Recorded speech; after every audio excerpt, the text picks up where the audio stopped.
Hey, what's up, y'all? It's Steve about to react to this impressive edit title. B. Simone is a bad friend. She didn't help her struggling friend. Brittany ditches Kevin in her job. You know what? Well, let's see what's going on with these people. Let's watch. Hello, everybody. Welcome to the Impressive Channel. The podcaster and comedian B. Simone is getting criticized and being called a bad friend after one of her friends revealed that B. Simone did not help her when she was at a very low period in her life. And here's the kicker. B. Simone was helping other people at one point, but she just didn't help her friend. She watched her struggle. Baby, didn't have a job.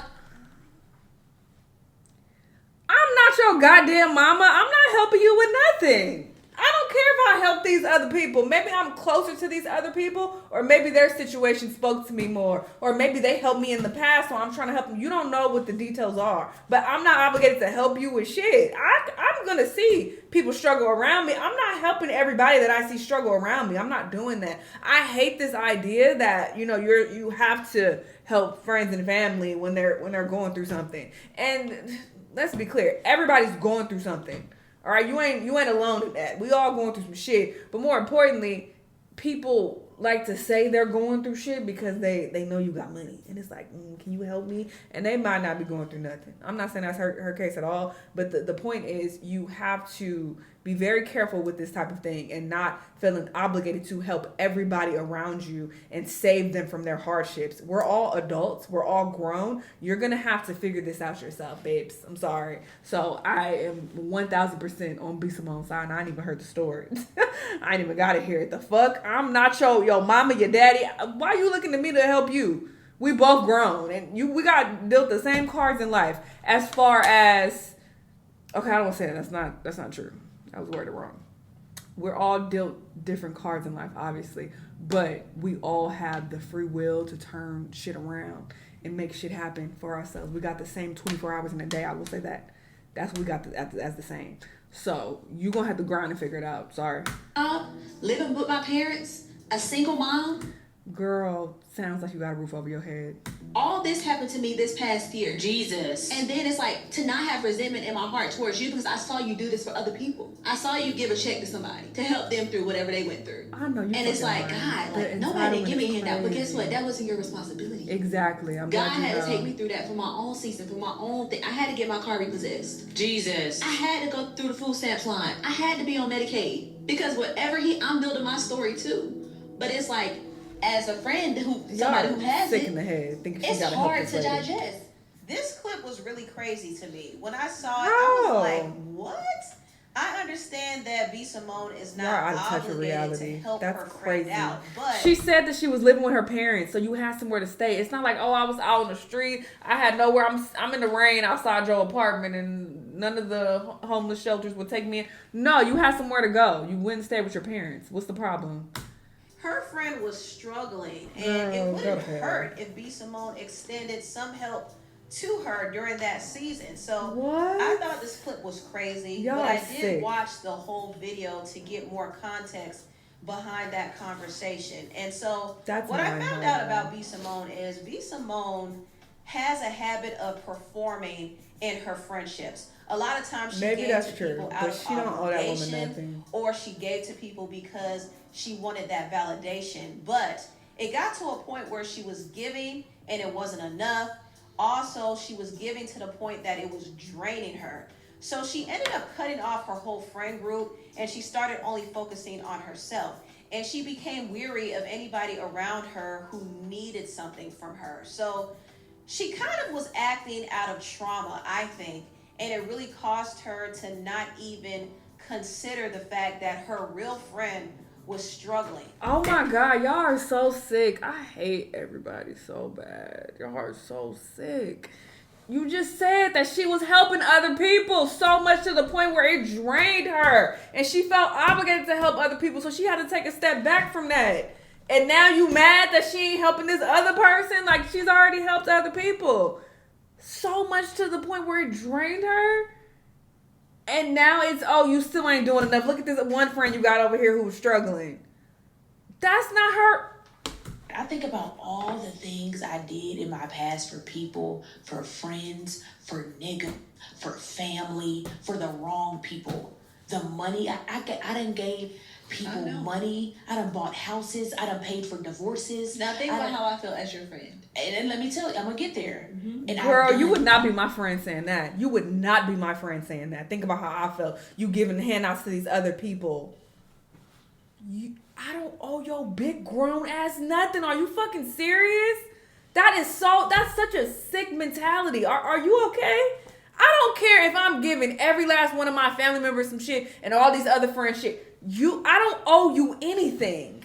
Again, you don't know the details of those situations. You don't know if they helped me in the past or what their situation is. They could be way, way worse than yours. And I feel like, okay, they need my help more. Who are you to be like, well, why you ain't giving me nothing?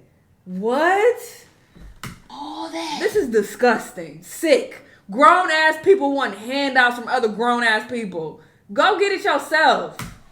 The fuck? I don't owe you nothing. Around that have the purest heart, that love you so much, and you're stifling, and you're looking, and you're paranoid, and you looking people up and down, and it's anxiety. I am really realizing, outside of just know for sure, me walking away from certain people in certain situations that no longer served me, there was a weight off of my shoulder. There was anxiety lifted. There was nervousness lifted. There was a peace. Looking back, I realized I was really operating from a place of lack of love because I wanted to be validated and accepted so much that I didn't have boundaries. I didn't stick up for myself in the moment. I didn't open up my mouth. I didn't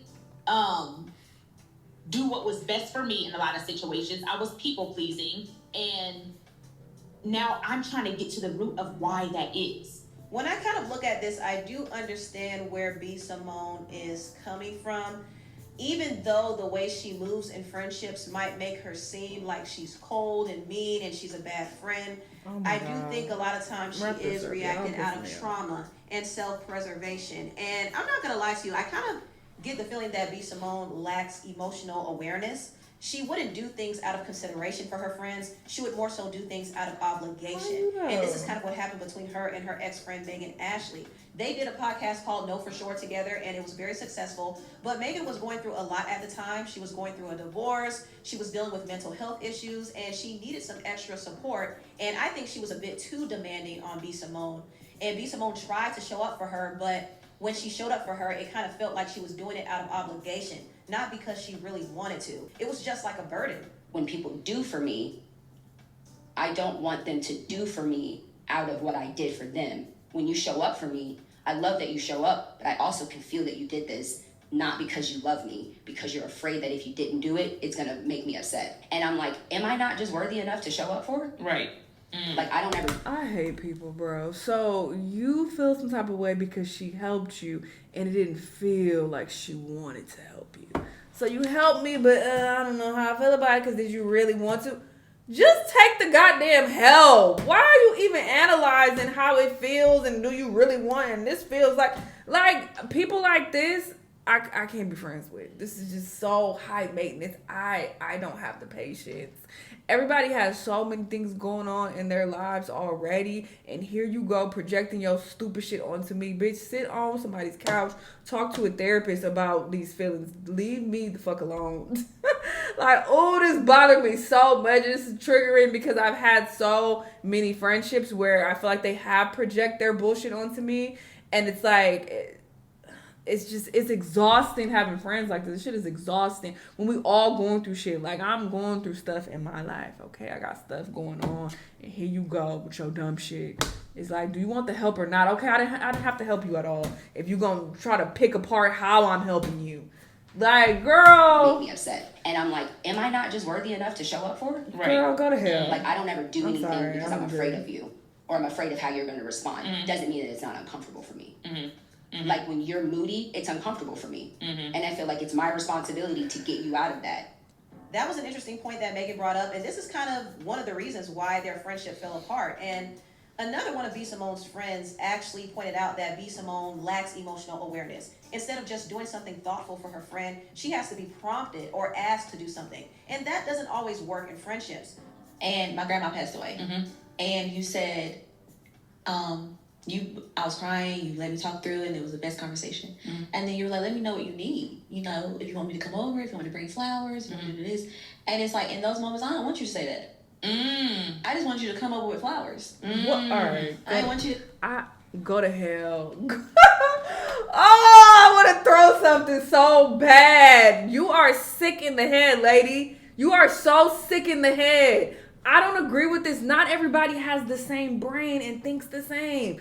In my head, when people are going through shit, I'm not about to just pop up because you might want to be left alone, because I know I want to be left alone. Like, I had a family member just pass recently. I've been going through a lot of shit in regards to that. Perfect example. I don't want to be bothered really with nobody. Like, people send their condolences, cool, thank you. But do I want somebody to pop up in my fucking apartment? No, I'm going to tell you, go home. I appreciate this gesture, but I just want to be alone right now. I don't want you in my space. So some people are like that. You cannot expect people to just show up just because.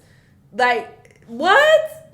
They can't read your mind. They don't know if you want to be left alone or if you want company. That's why they ask, hey, I'm here if you need anything. Let me know if you need anything. What do you mean? I shouldn't have to tell you that I need anything. You should just be here with flowers.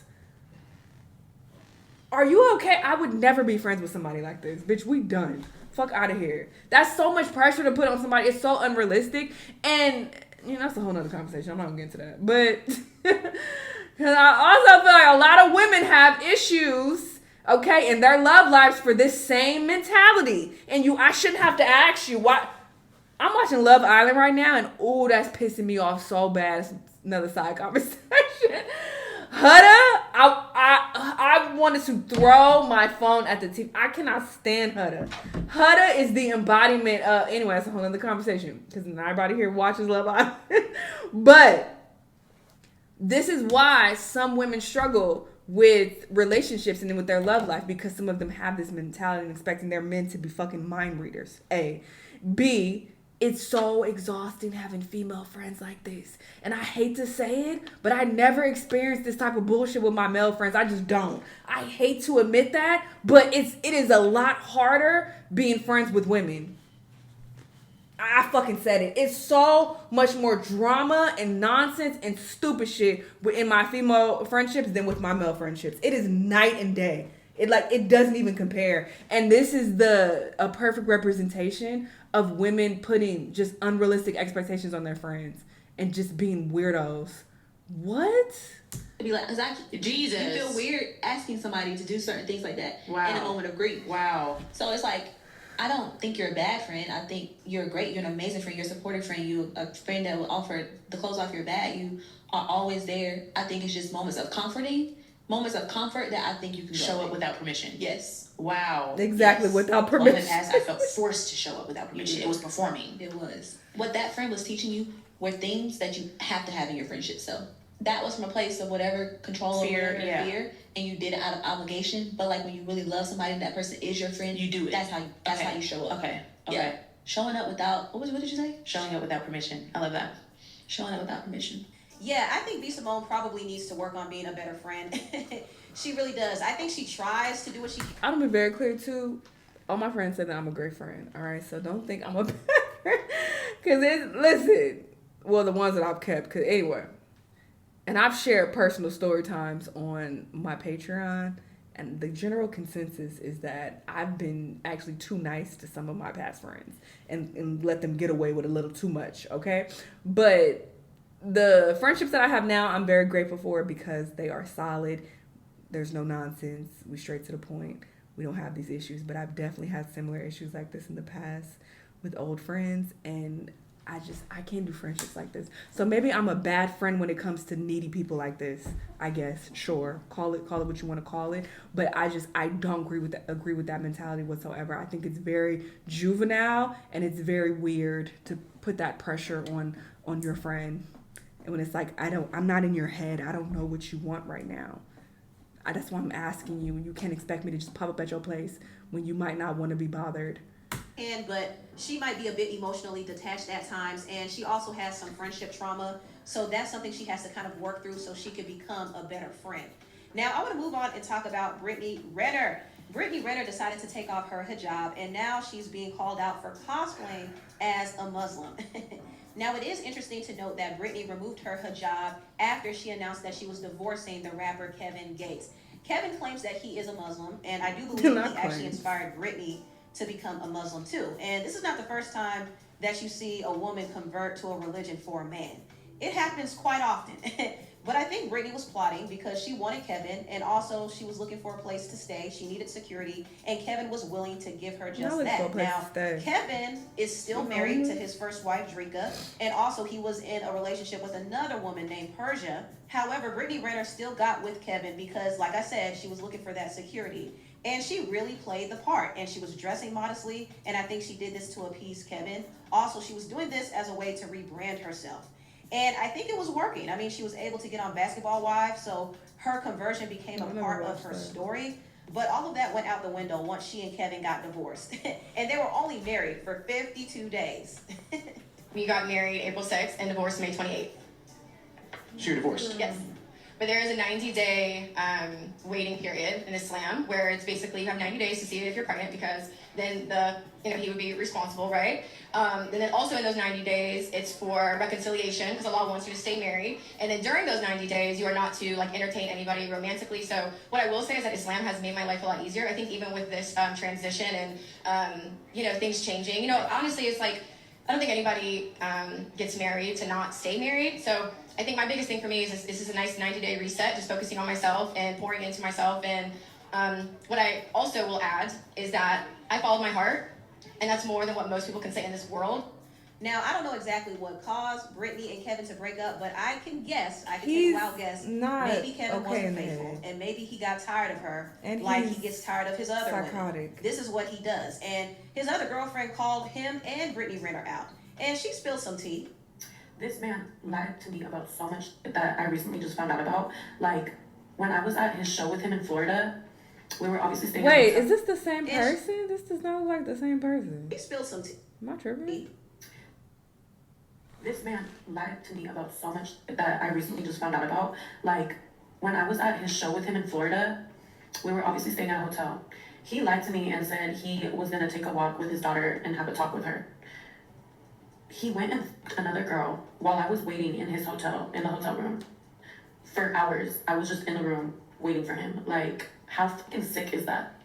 But seeing you and Brittany together, you could have told, I literally asked you about you and Brittany.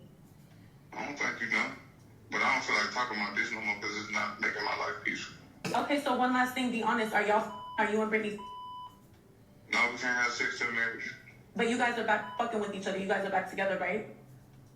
We can't have sex till marriage. That's not my question.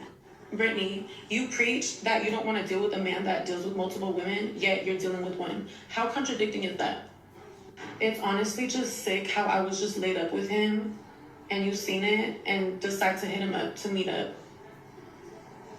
Just disgusting. He called you washed several times and that you lost your glow. That just goes to show you how this man just uses women when it's beneficial to him. Just manipulative and narcissistic as fuck. You turned Muslim because it's a trend and it's honestly a mockery to the religion. Cut it out. You literally turned to Islam because you're on your last leg. Was this the clout y'all was looking for? To make herself lit on her little show for Basketball Wives? Because she has no one else, obviously.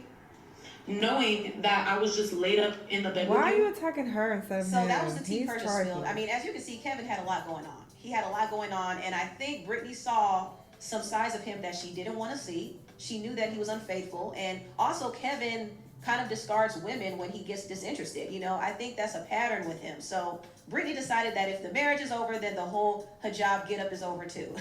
And people are upset about it, but it's her life. Cute. Anyway, tell me what y'all think about this build. Yeah, she's trifling if she switched religions just to appeal to Kevin. And Kevin, of all people, the same man who was like having sexual relations with family members, gross. Anyway, the situation with B. Simone, I already said everything I have to say about that. It's just triggering. Having friends like that is just so exhausting and draining. And it's so interesting to hear Impressive have, this take and be like, yeah, B. Simone is being a bad friend. What? So the girl is basically like, yeah, you reached out to me to give your condolences and say if I need anything, you're here for me. But yeah, that wasn't good enough. You should have just showed up with flowers. what? Or even the other girl to be like, yeah, she helped me, but I feel like she only did it because she was obligated. Like, it didn't really feel like she wanted to. So I don't really like it. That made me feel some type of way. What? But she helped you. Like, I don't like that. I don't like when people do that. It's just so high maintenance, and you have a lot of emotional bullshit that you need to tend to. Do not bring that over here with me. And you trying to analyze how I'm showing up for you. If I'm showing up for you, that's all that matters. Why are you thinking so deep into it and be like, wait, but you should have did this. Yeah, you helped me in this way, but why didn't you help me in that way? It's just so entitled and bratty. Like, grow the fuck up. Just let people show up in the way that they show up. Everybody is different. You cannot expect everybody to show up in the exact way that you would show up. Just appreciate that they're being there for you as a fucking friend. Is that not enough? Like, for you to still be like, I want more. Why didn't you do it this way? All right, bitch, how about I don't do it at all? Because we're no longer friends. Fuck out of here. And I don't care if I'm alone in that, because hearing Impressive say this, maybe, that's the common sentiment, is that B. Simone is such a terrible friend. But what? Like, that is crazy. Y'all expected her to help this other friend because she was going through a hard time, when she's already helped hella other people. But I can't. I already said what I'd say. Y'all let me know what y'all think, though, and I'll see you on the next one. Bye.